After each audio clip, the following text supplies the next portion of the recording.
Hello guys, welcome to my YouTube channel Shiva learning point. तो भाई कैसे हैं आप सब? आई होप आप सब बहुत अच्छे होंगे और आप सबकी तैयारी भी बहुत अच्छी चल रही होगी। तो भाई जैसे सबको पता है कि दिल्ली पुलिस के फॉर्म निकल चुके हैं और अब अप्लाई करने का प्रोसेस जारी है। ठीक है भाई। तो अगर आप दिल्ली पुलिस का फॉर्म फिल किए हो और आपको तैयारी करनी है तो सबसे पहले आपको उसका सिलेबस पता होना चाहिए कि भाई इसका सिलेबस क्या है। और दूसरा चीज आपको ये पता होना चाहिए कि आपको तैयारी कहाँ से करनी है, आपको क्या पढ़ना है, क्या छोड़ना है। ठीक है, क्योंकि नवंबर लास्ट में एग्जाम स्टार्ट हो जाएंगे जो आपके दिसंबर तक चलेंगे। तो टाइम आपके पास बहुत कम है। इस लिमिटेड टाइम में आप अपनी तैयारी कैसे परफेक्ट कर सकते हैं और कैसे आप एग्जाम क्लियर कर सकते हो, आज हम उसी के बारे में डिस्कस करेंगे। ठीक है भाई, तो आज हम पढ़ेंगे दिल्ली पुलिस के सिलेबस के बारे में। किसका सिलेबस क्या है? सबसे पहले भाई आपको ये पता होना चाहिए जो दिल्ली पुलिस का पेपर होगा वो भाई 100 नंबर का होगा। ठीक है, उसमें 100 ही क्वेश्चन आएंगे। 100 नंबर का पेपर होगा, 100 क्वेश्चन आएंगे। ठीक है, मगर उसका टाइम पीरियड कितना होगा? 1.5 घंटा। 1.5 घंटा माने तो 60 प्लस में 90 मिनट। ठीक है, कितने मिनट हो जाएंगे भाई? 90 मिनट का टाइम होगा और आपके क्वेश्चन होंगे 100। तो मतलब कि अगर देखा जाए तो एक क्वेश्चन पे पूरा 1 मिनट का टाइम भी आपको नहीं मिलेगा। 1 मिनट से भी कम का टाइम आपको मिलेगा 1% पे, अगर हम औसत निकालते हैं तो। ठीक है, तो आपको तैयारी बेहतर करनी है तभी आप एग्जाम क्वालिफाई कर पाओगे। तो आइए भी स्टार्ट करते हैं कि आपको कहाँ से क्या पढ़ना है। तो भाई इसका अगर सिलेबस की बात करते हैं तो जीके प्लस करंट अफेयर। ठीक है, जीके प्लस करंट अफेयर का जो क्वेश्चन आएगा उसके 50 क्वेश्चन आएंगे जो कितने नंबर के होंगे? 50 नंबर के ही होंगे। ठीक है, हर क्वेश्चन 1 नंबर का होगा। तो 50 क्वेश्चन आएंगे, 50 नंबर की जीके और करंट अफेयर आएगा। फिर आती है रीजनिंग की बारी। रीजनिंग 25 नंबर की आएगी। 25 क्वेश्चन आएंगे, 25 नंबर की आएगी। फिर न्यूमेरिकल एबिलिटी, मतलब मैथ कितने नंबर का आएगा भाई? 15 नंबर का मैथ आएगा। उसके बाद आता है कंप्यूटर। कंप्यूटर के 10 क्वेश्चन आएंगे, 10 नंबर के। ठीक है, ये इसका है सिलेबस। तो सबसे ज्यादा फोकस हमें किस पे करना है? जो पूरे पेपर का हाफ कवर करता है। ठीक है, पूरे पेपर को आप देखो कवर कौन कर रहा है? जीके और करंट अफेयर कर रहा है। उसके बाद किस पे पकड़ मजबूत करनी है? रीजनिंग पे। ठीक है, अगर ये दो पार्ट आप अच्छे से कर लेते हो तो आपका बहुत इजीली निकल जाएगा। अगर आपका मैथ कमजोर है तो अभी आपको हेडिंग लेने की जरूरत नहीं है, आप रीजनिंग में अपने नंबर बना सकते हो। अगर आपको कंप्यूटर की नॉलेज नहीं है तो आप इसे भी स्किप करके और जीके और करंट अफेयर से अपने नंबर बना सकते हो और क्वालिफाई कर सकते हो। ठीक है, तो अब हम इसके सिलेबस पे बात करते हैं। आपको क्या पढ़ना है, कितना पढ़ना है, क्योंकि टाइम पीरियड कम है। ठीक है, नवंबर लास्ट में एग्जाम स्टार्ट हो जाएंगे। तो जो मेन मेन चीजें हैं आप उन पे फोकस करो। अगर आप ये सारे टॉपिक कर लेते हो तो आपका एग्जाम इजीली निकल जाएगा। ठीक है, तो हम देखते हैं जीके में और करंट अफेयर में क्या करना है कि जो करंट इवेंट है, जितने भी करंट इवेंट चल रहे हैं, जो हाल ही के मुद्दे हैं, जो चर्चा में आए हुए हैं, वो सारे इंपॉर्टेंट है भाई। आप अपनी एक बुक बना लो जीके प्लस करंट की और उसमें मतलब कि डेली वाइज लिखते जाओ जितने भी जो हाल में चर्चा में विषय हैं। जैसे G20 का सम्मेलन हो गया और ये चंद्रयान 3 हो गया। मतलब कि जितने भी जो टॉपिक है, कोई खेल हो रहा है, कोई मेडल जीत के लेके आ रहा है, ये सारे जो करंट में टॉपिक है लगभग 3-4 महीने के अंदर के जो करंट में चर्चा के विषय रहे हैं वो सारे आपको नोट कर लेने हैं। ठीक है, उसके बाद आती है स्कीम। स्कीम भाई केंद्र सरकार ने और दिल्ली सरकार ने क्या स्कीमें लॉन्च की हैं। ठीक है, क्या क्या स्कीमें लॉन्च की हैं उन सब की आपको नॉलेज होनी चाहिए। आप आपके नोटबुक में नोट कर ले। उसके बाद स्पोर्ट्स।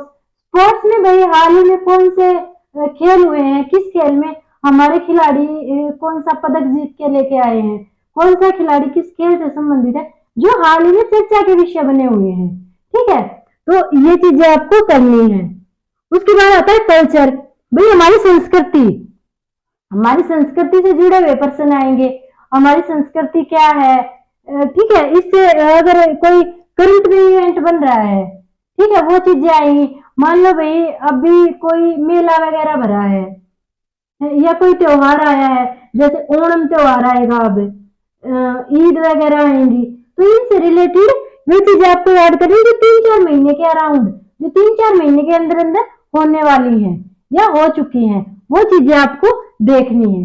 वैसे अगर आप संस्कृति में घुसोगे तो इतनी मोटी बुक भी लेके बैठोगे वो भी कम पड़ जाएगी, तो आपको इतना ज्यादा वो नहीं करना। आपको ये देखना है कि अभी 3-4 महीने के अंदर अंदर हमारे देश में कौन कौन से त्योहार मनाए जा रहे हैं, किस राज्य में बनाए जा रहे हैं, वहां की पोशाक के क्या है, व्यंजन क्या है, खासियतें क्या है। ठीक है, ये सारी चीजें आपको देखनी है। उसके बाद आता है इंडियन इकोनॉमी, हमारी अर्थव्यवस्था के बारे में। ठीक है, हमारी अर्थव्यवस्था अप जा रही है, डाउन जा रही है, नया बजट आया है, क्या क्या स्कीमें लॉन्च की हैं, वो सारी चीजें आपको देखनी है। फिर जनरल पॉलिसी भी, क्या क्या जनरल पॉलिसी सरकार लेके आई है, गरीबों के लिए क्या लेके आई है, बेरोजगारों के लिए क्या लेके आई है, वो सारी चीजें देखनी है।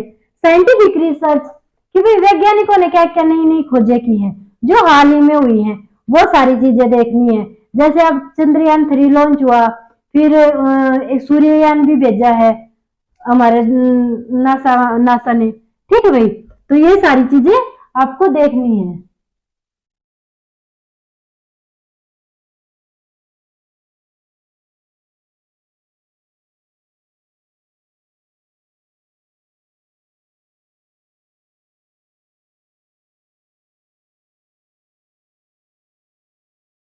उसके बाद आता है भाई साइंटिफिक रिसर्च। साइंटिफिक रिसर्च क्या है, मतलब वैज्ञानिकों ने हाल ही में क्या क्या खोजें की हैं। ठीक है, जैसे अभी चंद्रयान 3 लॉन्च हुआ है, सूर्ययान लॉन्च हुआ है, तो ये सारी चीजें मतलब जो हाल ही में हुई हैं, वो सारी चीजें आपको नोट कर लेनी है। उसके बाद relation between India and neighbouring country, भाई हमारे देश के हमारे पड़ोसी देशों के साथ कैसे संबंध है, कौन कौन से हाल ही में समझौते हुए हैं, कौन सी संधियां हुई हैं। ठीक है, किसके साथ हमारा कोल्ड वार शुरू हुआ है, ये सारी चीजें आपको देखनी है जो हमारे पड़ोसी देश हैं। वैसे कमेंट करके बताना कि हमारे पड़ोसी देश कितने हैं जिनकी सीमाएं हमारे देश से लगती हैं। उसके बाद आता है, अगर आप ये वाला पोर्शन कर लेते हो तो आपका जीके करंट अफेयर में 30+ आप इसमें गेन कर लोगे इजीली। ठीक है, 30+ का आप स्कोर लेके चलो, इसमें 50 में से 30+ आप इजीली गेन कर लोगे अगर सिर्फ ये वाला टॉपिक भी करते हो। ये वाला टॉपिक आपको करने कहाँ से है, अगर आप कोई बुक परचेज करना चाहते हो तो बहुत अच्छी बात है, जीके प्लस करंट की आप बुक ले सकते हो।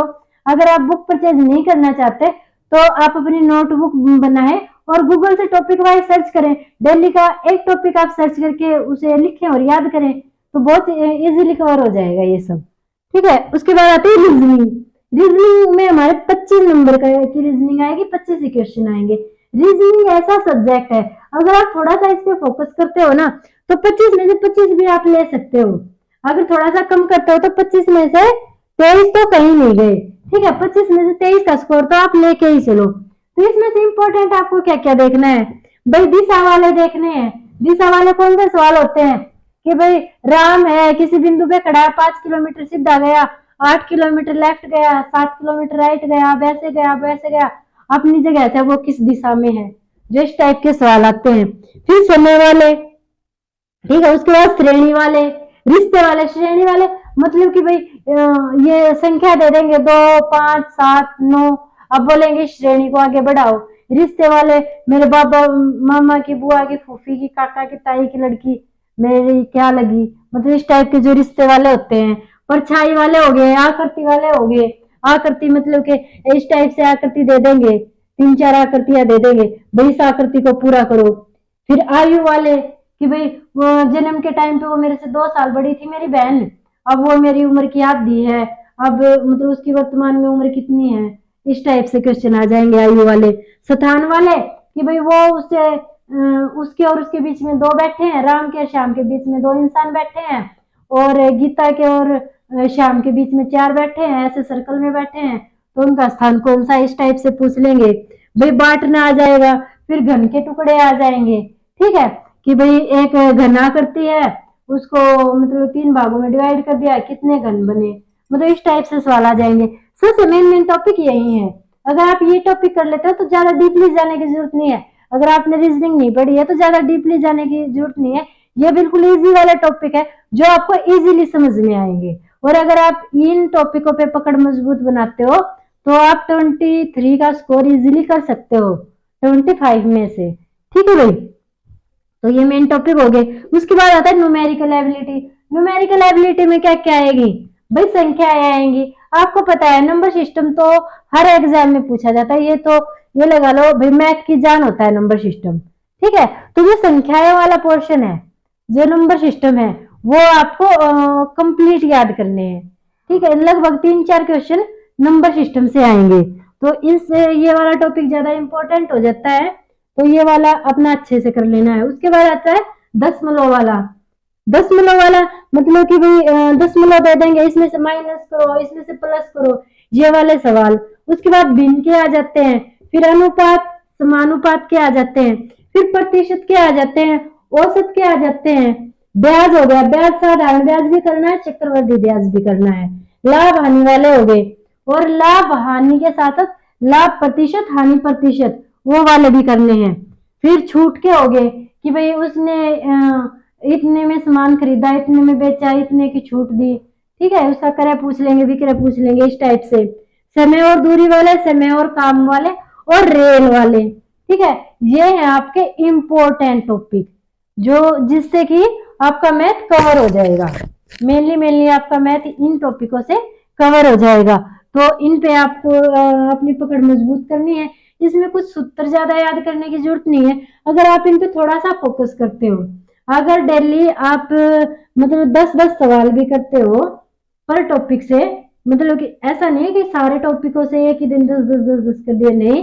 आज संख्याओं से कर लिया, कल दशमलव से कर लिया, फिर भिन्न से कर लिया, ऐसे करके अगर आप करते हो 10 सवाल भी डेली निकालते हो, आपका मैथ हो जाएगा। अगर मैथ में बहुत ज्यादा वीक हो तब भी ये इतने इजी पॉइंट है कि अगर आप इनको फॉलो करते हो, इनको करते हो, तो आपका स्कोर अच्छा हो जाएगा। उसके बाद आता है भाई कंप्यूटर। कंप्यूटर के आपके आएंगे 10 नंबर के, ठीक है। तो इनके जो मेन टॉपिक है आप बस वही पढ़ लेना। MS एक्सेल है, MS वर्ड, कम्युनिकेशन वाला हो गया, इंटरनेट वाला हो गया, www का हो गया, वेब ब्राउजर हो गए, URL हो गया, HTTP हो गए, FTP websites, blog, software, search engine, chat, video conferencing और ई बुकिंग, ठीक है।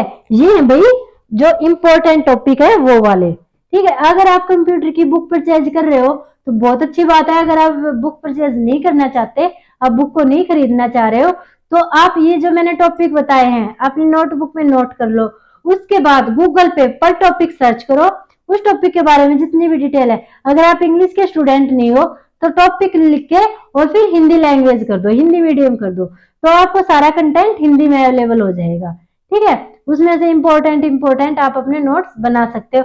टॉपिक अगर आप बस यही कवर कर लोगे तो आपका कंप्यूटर इजीली निकल जाएगा, और कंप्यूटर में का आप लगभग 7 से 8 का स्कोर आप लेके चल सकते हो। अगर आप ये टॉपिक कंप्लीट करते हो तो आपका 7 से 8 नंबर का आप कर सकते हो। आपको अगर आप बुक परचेज कर रहे हो तो अच्छी बात है, अगर नहीं कर रहे हो तो मैंने बताया पर टॉपिक को आप गूगल पे सर्च करो और अपनी नोटबुक में अपने नोट्स बनाओ।